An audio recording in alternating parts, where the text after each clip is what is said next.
Buenas, mi nombre es Michael Yaraure y en esta oportunidad para la materia Ética aplicada al Derecho de la Universidad Fermín Torres en la modalidad de Salle les voy a hablar de lo que es la deontología y la abogacía.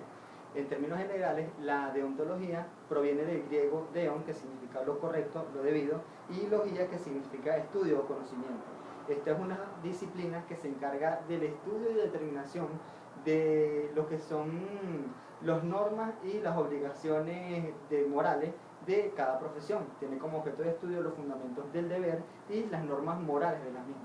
En cuanto a la deontología jurídica, esta es una rama que se desprende de la filosofía del derecho, que se encarga de estudiar cómo debe ser el derecho y cuál es su correcta aplicación.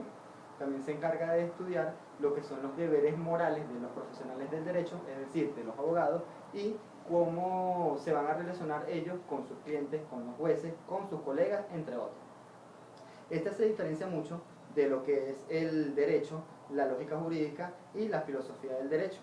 En cuanto a la diferencia con el derecho, tenemos que la diferencia radica en el ámbito moral, ya que la deontología va a regular la conducta de los individuos y no forma parte de las normas. Dicho de otra forma, pues el derecho tiene normas establecidas, mientras que, por ejemplo, una sanción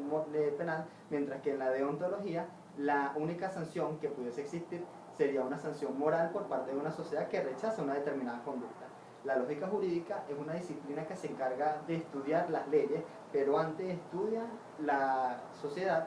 para así estructurar de manera adecuada las normas que van a regular y resolver los problemas de la sociedad. En cuanto a la diferencia con la filosofía del derecho, tenemos que la filosofía del derecho se encarga de interpretar el derecho y la influencia que tiene la sociedad en él, mientras que la deontología se encarga del deber ser, es decir, de un patrón de conducta correcto que no amerite una sanción. La deontología puede influir en el Parlamento, en los procesos judiciales y en la administración pública. En el Parlamento sabemos que el Parlamento es el organismo que representa el poder legislativo de un Estado, y es importante que la deontología intervenga en esto porque se necesita que, por ejemplo, los diputados de la Asamblea Nacional de nuestro país tengan moral y ética para que de alguna forma la transmitan a las leyes que ellos discuten en el Parlamento. En los procesos judiciales es importante que intervenga la deontología en los procesos de carácter laboral, penal, civil o de cualquier otra materia, para que las personas que llevan los casos, los jueces, los fiscales, los abogados o cualquier otra persona que interviene en estos procesos, actúen y lleven el caso de forma eficaz, eficiente, transparente. Y muy importante, erradiquemos lo que es la corrupción, ya que hay una realidad muy dura pero cierta en que hay muchos casos que se resuelven con amaño o con soborno, y eso no es lo que establece la deontología, sino el deber ser, la correcta aplicación del derecho. En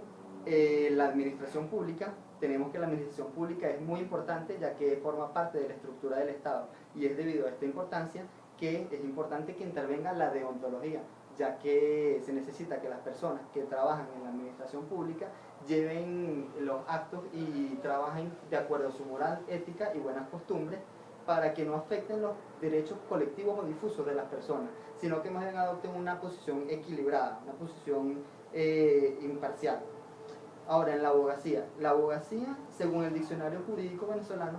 un abogado es quien ejerce la abogacía en virtud de un título legítimo. Un abogado es el que aboga o defiende a las personas ante los tribunales de justicia en virtud de un causa, un juicio litigante, por correspondencia de estas mismas personas. El origen de la palabra abogacía, según Manuel Osorio, proviene del latín advocatis, que era la persona que se necesitaba para que asesorara en procesos judiciales o interviniera en ellos. Después la palabra fue tomada en el derecho en castellano y también se le conocía como personero o vocero, ya que eran las personas que defendían a otras personas con sus voces.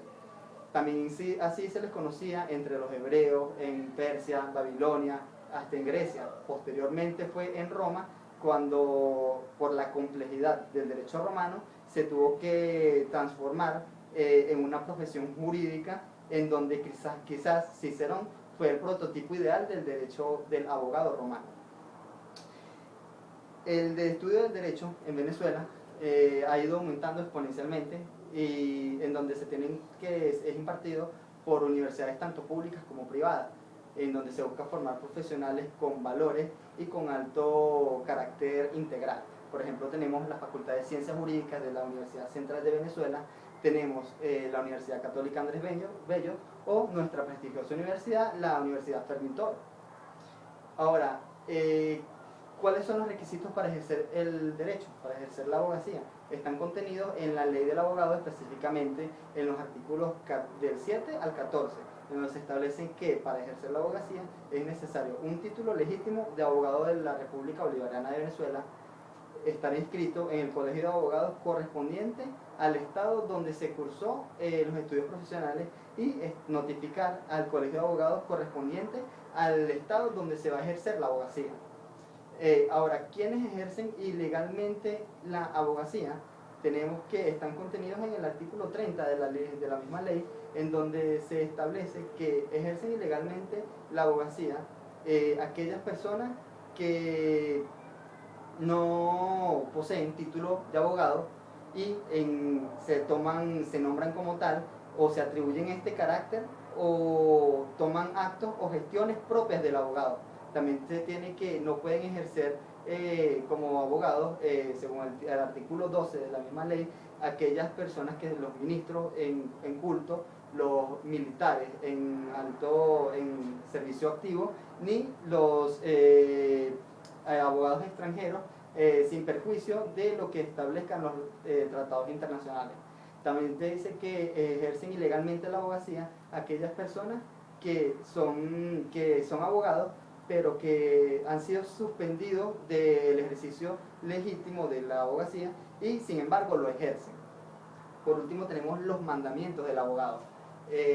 Cabe destacar que los mandamientos del abogado son importantes para todos y cada uno de nosotros, entre los cuales se puede resaltar el estudiar, ya que el derecho y la abogacía es una materia que se transforma constantemente, el pensar, el trabajar duro, ya que el derecho es una ardua labor en virtud de la justicia, en favor de la justicia, el ser leal, tener paciencia, ser paciente, tener fe, el estar amando a lo que se hace, amar al derecho, ya que en un futuro, cuando nuestros hijos nos pregunten qué podamos ser, qué camino tomar, sea para nosotros un orgullo decirles o aconsejarles que tomen el camino de la abogacía, ser abogados. Muchas gracias.